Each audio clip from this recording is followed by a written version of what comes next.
आज की इस वीडियो में हम डिस्कस करने जा रहे एंटीमोनियम क्रूडम के बारे में। सबसे पहले देखते हैं कुछ बेसिक पॉइंट जो हमें इस मेडिसिन के बारे में पता होना ही चाहिए। ये जो एंटीमोनियम क्रूडम है इसको हम कॉमनली किस नाम से जानते हैं? Black sulphide of antimony. Black sulphide of antimony. हाँ, और इसका जो केमिकल फॉर्मूला है वो क्या है? SbS3। और ये एक ग्रेट एंटी सोरिक रेमेडी है। मींस इसमें हमें कौन सा मैजिम इंडिकेशन में सोरा देखने को मिलेगा। तो ये थे कुछ बेसिक पॉइंट इस मेडिसिन के बारे में। अब देखते हैं इसका कंस्टिट्यूशन मींस जब ये पेशेंट आपके क्लिनिक में आएगा तो ये अपने आप को रिप्रेजेंट कैसे करेगा, मतलब इसका फिजिकल अपीयरेंस कैसा होगा, तो ये सब चीजें इसके कंस्टिट्यूशन में आती हैं। तो कंस्टिट्यूशन के कुछ बेसिक पॉइंट्स देख लेते हैं जो आपको इस मेडिसिन में पता होने चाहिए। पहला पॉइंट क्या है? This medicine is for extremes of life. अब इस एक्सट्रीम्स ऑफ लाइफ का मतलब होता है कि ये जो मेडिसिन है ये बच्चों और जो ओल्ड एज ग्रुप के जो लोग होते हैं उन दोनों पर बहुत अच्छा काम करती है। और इसके जो बच्चे और यंग पर्सन होंगे वो कैसे होंगे? फैटी होंगे, फ्लैबी होंगे। इसके अलावा जो ओल्ड एज ग्रुप के जो लोग होंगे उनमें हमें क्या देखने को मिलेगा? मॉर्निंग डायरिया, जो कि किस में कन्वर्ट हो जाएगा? Suddenly constipated. Means alternate diarrhoea and constipation इस मेडिसिन में आपको देखने को मिलेगा। ओल्ड पीपल बिल्कुल। और इनकी जो पल्स होगी वो कैसी होगी? हार्ड एंड रैपिड होगी। ठीक है, तो ये थे कुछ पॉइंट्स इसके कॉन्स्टिट्यूशन के बारे में। अब हम देखेंगे कुछ जो मेंटल जर्नल्स हैं ये बहुत ज़्यादा इंपॉर्टेंट है, बहुत ज़्यादा पिक्यूलियर हैं। तो इसके मेंटल जर्नल्स के जो पॉइंट्स हैं आपको याद होने चाहिए। तो एक एक करके देखते हैं इसके मेंटल जर्नल्स के पॉइंट जो आपको याद रखने हैं, क्योंकि बहुत ज़्यादा पिक्यूलियर होता है इस मेडिसिन के अंदर इसके मेंटल जर्नल्स। तो पहला पॉइंट क्या है कि इसके जो बच्चे होते हैं बहुत फ्रेटफुल होते हैं, पीविश मीन झगड़ालू होते हैं, and can not bear to touched or looked at. Means इनको ये बिल्कुल पसंद नहीं कि इन्हें कोई टच करे या इवन इन्हें कोई देखे। जैसे कि क्लिनिक में अगर कोई पेशेंट अपने बच्चे को लेकर आता है और थोड़ा सा मतलब फिजिशियन उसके साथ कम्युनिकेट करने की कोशिश करे, उसकी तरफ अटेंशन देने की, उसे देखने की कोशिश करे, तो उस पर वो चिढ़ जाता है, रोने लग जाएगा। फिर यहाँ पर ये एक मार्क सिम्टम है जो हमें नोटिस करना है। Antimonium crudum. और सल्की होगा and does not wish to speak or spoken to. इनको ये बिल्कुल पसंद नहीं कि या एक तो ये खुद भी नहीं बोलेंगे और इनको कोई कुछ बोले ये भी इनको पसंद नहीं है। इनका पेशेंट कैसा होगा? Does not wish to speak or spoken to. और ऐसा एंटीमोनियम टार्टिकम, आयोडम और सिलिशिया में भी देखने को मिलेगा। मतलब 3 रेमेडी और है जो इसी एक सिम्टम को कवर करते हुए है एंटीमोनियम टार्टम, आयोडम और सिलिशिया, एंटीमोनियम क्रूडम के अलावा। बिल्कुल। And angry at very little attention. Means आपने भी कई सारे बच्चे देखे होंगे जिनको आप थोड़ा सा देख लो गुस्सा हो जाते हैं, रोने लग जाते हैं। तो मतलब छोटी सी भी आपने सिर्फ देखा ही है उसमें, मतलब छोटी सी भी अटेंशन दी उससे ही वो एंग्री हो जाए, चिड़चिड़ हो जाएंगे 2 मिनट में। बिल्कुल। ठीक है, देख रहे कितने इंपॉर्टेंट पॉइंट्स है इसके मेंटल जर्नल्स के बारे में बच्चों में। अब देखते हैं इनमें और इसके अलावा क्या देखने को मिलती है? ग्रेट सैडनेस देखने को मिलती है, वीपिंग टेंडेंसी है। इसके अलावा ये एंशियस होते हैं, लैक्राइमोस मूड मींस रोतरू होते हैं, मतलब इतना सैडनेस है ना। और लोथिंग ऑफ लाइफ भी है, मींस इनको अपनी जो लाइफ है वो बोझ लगती है। मींस बहुत ही ज़्यादा लैक्राइमोस मूड होता है, मतलब बहुत आसानी से कह सकते हैं कि रोतरू टाइप के होते हैं, रो देगा वो आराम से। एंड छोटी सी छोटी चीज इन्हें अफेक्ट करती है, स्लाइटेस्ट थिंग अफेक्ट हर। और ऐसा पल्सटेला में भी हमें देखने को मिलता है। और इसके अलावा मैंने जैसे कि अभी थोड़ी देर पहले आपको बताया था लोथिंग ऑफ लाइफ है, मींस इसे अपनी लाइफ बोझ लगती है। और तो इसीलिए इसके अंदर सुसाइडल टेंडेंसी भी है। और देखिए वो भी कैसे? ड्राउनिंग, मतलब डूब के अगर प्रेफर करेगा सुसाइड करना तो डूब के प्रेफर करेगा सुसाइड बाय ड्राउनिंग। बहुत इंपॉर्टेंट। और देख रहे मतलब लाइफ को कितना ज्यादा बोझल मान रहा है कि इसकी मेंटल टेंडेंसी क्या बन रही है, क्या इसकी थिंकिंग बन रही है कि मैं सुसाइड कर लूं। और ये एक सिम्टम इसमें इंपॉर्टेंट है कि डूब के इसे सुसाइड करना है। मतलब एक और बहुत इंपॉर्टेंट सिम्टम है इसके बारे में कि irresistible desire to talk in rhymes or and repeat words. Means इन्हें गजलें, कविता, मतलब पोइट्री, इन सब का बहुत शौक होता है। मतलब बात भी करेंगे तो गजलों में, राइम्स में करेंगे, वर्सेस में करेंगे आपसे। हाँ, तो ये भी बहुत पिक्यूलियर सिम्टम है। और ये मून लाइट में सेंटिमेंटल मूड हो जाते हैं।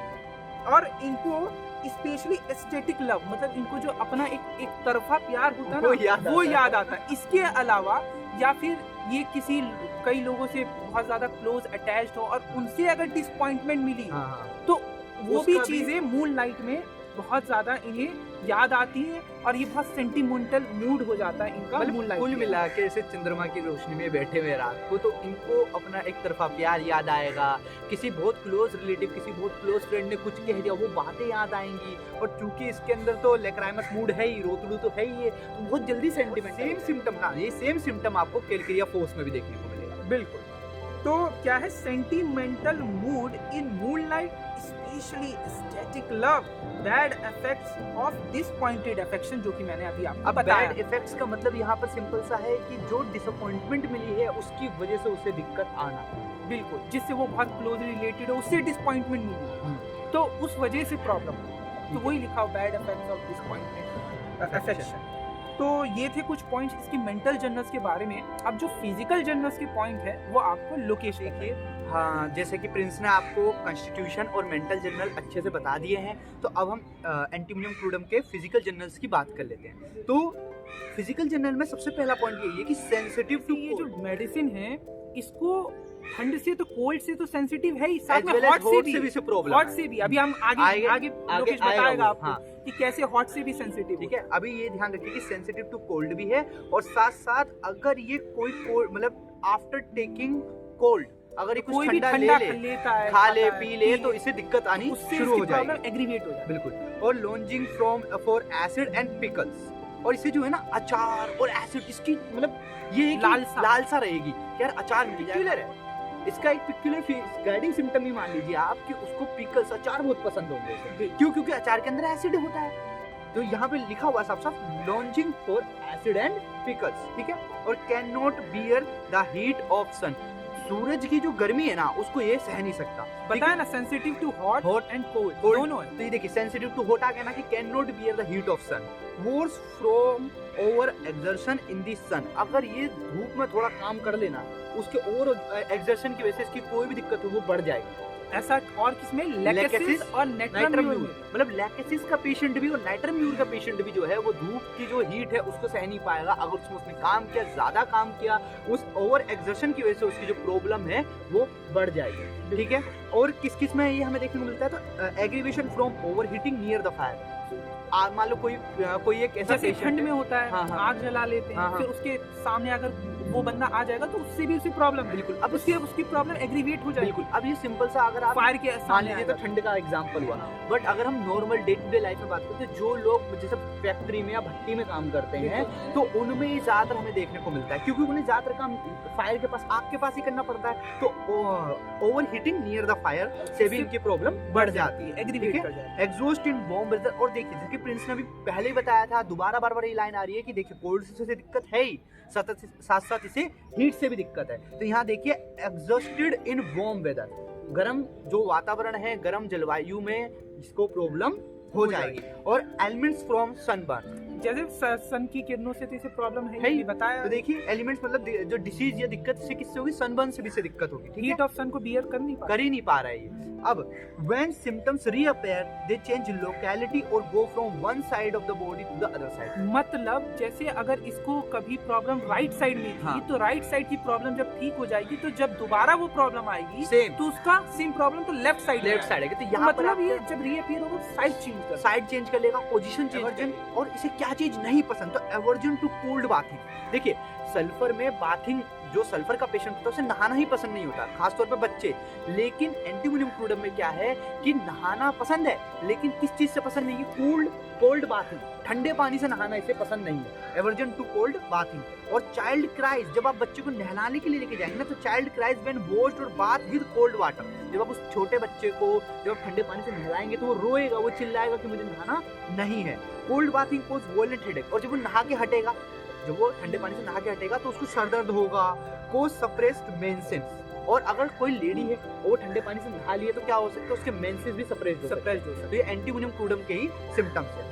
कोल्ड फ्रॉम स्विमिंग और फेलिंग इनटू द वाटर। मान लीजिए पानी में गिर गया या भीग गया वो, या फिर अभी स्विमिंग करके आया ठंडे पानी में से, तो उसे क्या हो जाएगी, प्रॉब्लम आनी शुरू हो जाएगी, उसको जुकाम हो जाएगा। ठीक है, और ऐसा एक और चीज में रस्टॉक्स में भी गीले होने से, अगर वो भीग गया है बरसात में या पानी में भीग तो गया, ऐसा रस्टॉक्स में भी तो है। और ऐसे ही इसमें भी है, इसमें जब भी ये फॉल करेगा स्विमिंग पूल में गिर गया है ना, तो उससे इसकी प्रॉब्लम हो रही है। तो ऐसा इसके अलावा किसमें, रस्टॉक्स में एंटीमोनियम क्लोराइड के अलावा। हेड की बात कर लेते हैं, तो देखिए आफ्टर रिवर बाथिंग, जैसे रिवर बाथिंग का सिंपल सा मतलब ठंडे पानी से नहाना, क्योंकि जो आपको नदी का पानी कैसे गर्म तो मिलेगा नहीं, नॉर्मल तो मिलेगा, वो बहता पानी होता है तो वो पानी ठंडा ही रहता है। तो after river bathing from taking cold alcohol drinks, drained digestion, acid fed fruit suppressed eruptions, ठीक है, इन सब से इसको हेडेक होगा। तो किस से पहला रिवर बाथिंग मींस कह सकते हैं कोल्ड बाथिंग, और फ्रॉम टेकिंग कोल्ड कुछ ठंडा खा लिया या पी लिया, अल्कोहलिक ड्रिंक्स, चौथा डीरेंज डाइजेशन, ठीक है, एसिड फैट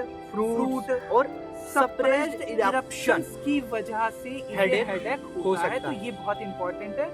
तो किस किस प्रॉब्लम की वजह से इसे हेडेक हो रहा है, तो याद रखना सप्रेस्ड इरप्शंस भी है इसमें, कि कोई इरप्शन है उसे हमने सप्रेस्ड कर दिया, उस वजह से भी, ठीक है। अब ये जनरली एलोपैथिक मेडिसिन से होता है, एलोपैथिक मेडिसिन आपने ली, उसकी वजह से इरप्शन सप्रेस्ड हो गया, पर तब से उसे हेडेक होना शुरू हो गया। तो आप इस मेडिसिन को भी सोच सकते हैं, ठीक है। जब आप हिस्ट्री लेंगे तब आपको, है ना। अब बात कर लेते हैं थ्रोट की, तो जो mucus in large quantity from posterior nares biting कर रहा है, तो उसकी जो पोस्टीरियर मतलब पीछे के जो नाक है, इसके अंदर से उसको क्या होगा, म्यूकस सिक्रीट होगा, और मतलब लार्ज क्वांटिटी में। गैस्ट्रोइंटेस्टाइनल सिस्टम की बात कर लेते हैं, तो gastric complain from over eating, ज्यादा खा लिया, ओवर ईटिंग से क्या होगा, गैस्ट्रिक कंप्लेंट्स हो गई, स्टमक वीक रहता है, ठीक है।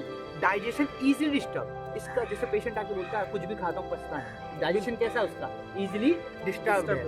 और देखिए एक गाइडिंग सिम्टम मैं आपको बताता हूँ इसमें, कि इसकी जो आप टंग देखेंगे ना एंटीमोनियम क्लोराइड की, ये कैसी होगी, व्हाइट, मिल्की व्हाइट, एकदम मिल्की व्हाइट कोटिंग होगी उसकी टंग पे, ठीक है।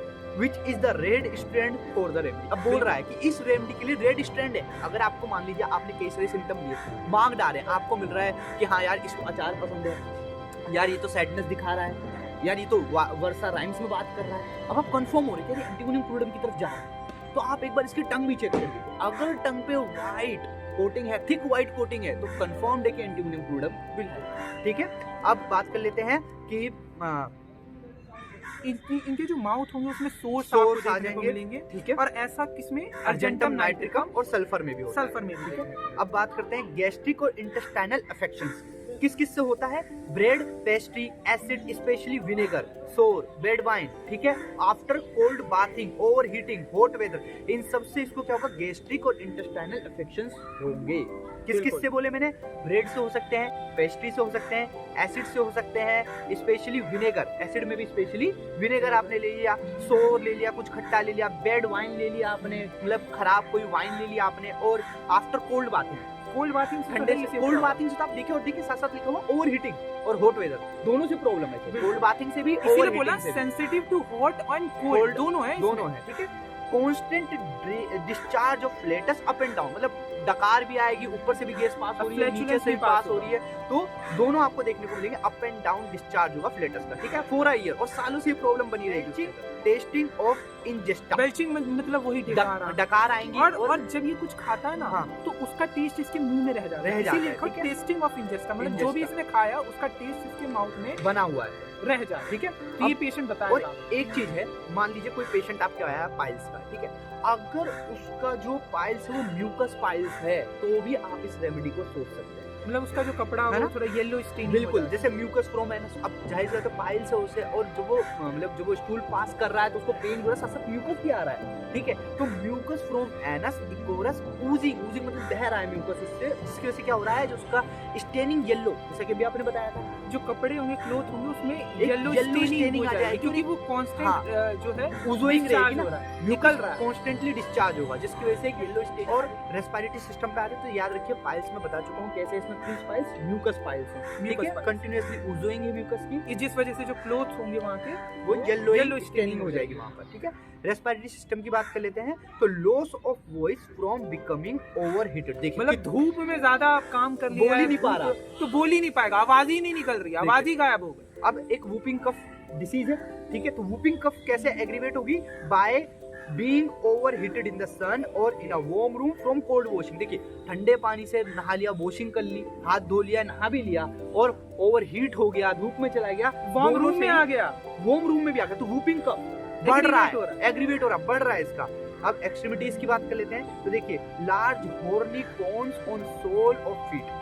कैसे हैं? वैसे ये जो फीट पे जो ये कॉन्स होते हैं ना, ये कॉन्स टफ होते हैं और ये जनरली पेनलेस होते हैं, बट किसी किसी में इनमें पेन डेवलप हो जाता है, तो उस केस में हम ये मेडिसिन दे सकते हैं। और ये बहुत ज्यादा सेंसिटिव होते हैं जब ये चलेंगे, वो भी किस पे, जैसे टाइल्स वगैरह की। देखिए जाहिर सी बात है, जो आपका तला होता है, पाँव का नीचे का जो तला होता है वो सख्त होता है, मजबूत होता है, कठोर होता है। अब उस पे कोई कौन डेवलप हो गया, अब वो कैसा होगा, राउंड इन शेप होगा, है ना, और बिल्कुल सख्त होगा, जर्नली जैसा प्रिंसिपल पेनलेस होगा। लेकिन जब इसमें पेन है, दर्द है, और देखिए जब आप चलेंगे, कब सेंसिटिव है, स्पेशली इन्हें कब दर्द होगा, जब ये टाइल्स मार्बल्स पे चलेंगे। इसीलिए लिखा हुआ है, क्या लिखा हुआ है, sensitive when walking specially on stone pavements. ठीक है, अब देखिए जब आप चल रहे हैं तो वो कौन दब रहा है, अब उसमें पेन क्यों हो रहा है, क्योंकि जो कौन से वो पहले पेनलेस थे, लेकिन अगर उसमें पेन हो रहा है तो आप इस मेडिसिन के बारे में भी सोच सकते हैं। हाँ, क्योंकि जनरली ये जो होते हैं, ये जो कॉन्स होते हैं,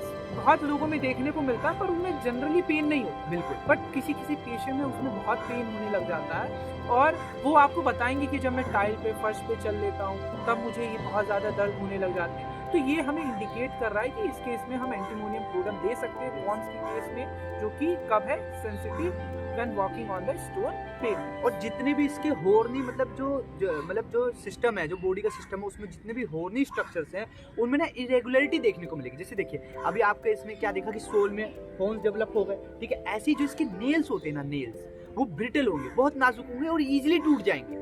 जो इसके नेल्स हैं वो बहुत आराम से टूट जाएंगे। जैसे स्किन में दे रखा है disposition to abnormal growth of skin, है ना। अभी आपने देखा सोल और ये जो पाम ऑफ हैंड और सोल जो होता है फीट का, उसमें हॉर्न्स डेवलप हो रहे हैं। साथ साथ finger nails do not grow rapidly, इसके जो फिंगर नेल्स है वो तेजी से ग्रो नहीं करते। Crust nails grow in split like what's with horny, मतलब नाखून बड़ी आसानी से टूट जाते हैं, ठीक है। अब हम इनकी कुछ मॉडलिटीज की बात बट उससे पहले एक और चीज इसकी मेडिसिन में इम्पोर्टेंट है कि इनके जो नॉस्ट्रिल्स और लेबियल कमीशर का जो एरिया होता है वो कैसा होगा, सोर होगा, क्रस्टी होगा। और अब ये लेबियल कमीशर क्या होगा, दोनों लिप्स को जो ज्वाइन करने वाला एरिया होता है, कॉर्नर ऑफ द माउथ, उसको हम बोलते हैं लेबियल कमीशर। तो ये वाला जो एरिया है उसका कैसा देखने को मिलेगा, सोर, क्रैक्ड एंड क्रस्टी देखने को मिलेगा, ठीक है।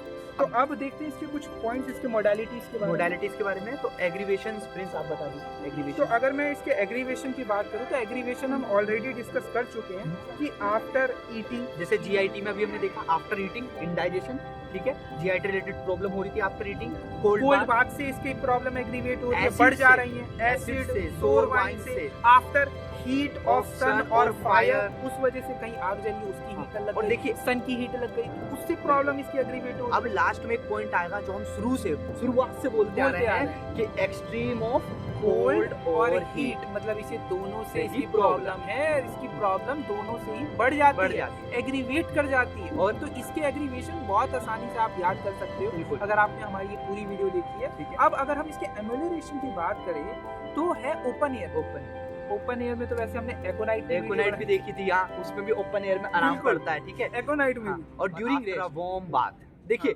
यहाँ देखिए ये इसका थोड़ा कॉन्ट्राडिक्टरी है, लेकिन कॉन्ट्राडिक्टरी इम्पोर्टेंट है, ये बात याद रखना। इसकी प्रॉब्लम कोल्ड बाथिंग से बढ़ती है, बट अगर ये वार्म बाथ करेगा, गर्म पानी से नहाता है, तो इसको ही सारी प्रॉब्लम में इसे आराम मिलता है। तो इसका पेशेंट आपको बताएगा कि ठंडे पानी से ना मैं नहाता नहीं क्योंकि मेरी जो प्रॉब्लम बढ़ जाती है, मैं जनरली गर्म करके पानी से ही नहाता हूँ, क्योंकि गर्म पानी से नहाने से इसको आराम मिलता है। ये बहुत ज्यादा इम्पोर्टेंट है कि कोल्ड बाथिंग से इसकी प्रॉब्लम बढ़ती है, वहीं वार्म बाथिंग से इसे आराम मिलता है। मेरे हिसाब से आज की जो हमारी ड्रग है एंटीमोनियम क्लोराम वो कंप्लीट हो चुकी है। आई होप आपको ये वीडियो इन्फॉर्मेटिव लगी हो, और अच्छी लगी हो तो लाइक कीजिए, सब्सक्राइब कीजिए और ज़्यादा से ज़्यादा लोगों को शेयर कीजिए, ठीक है। तो मिलते हैं आपसे नेक्स्ट वीडियो में नई ड्रग।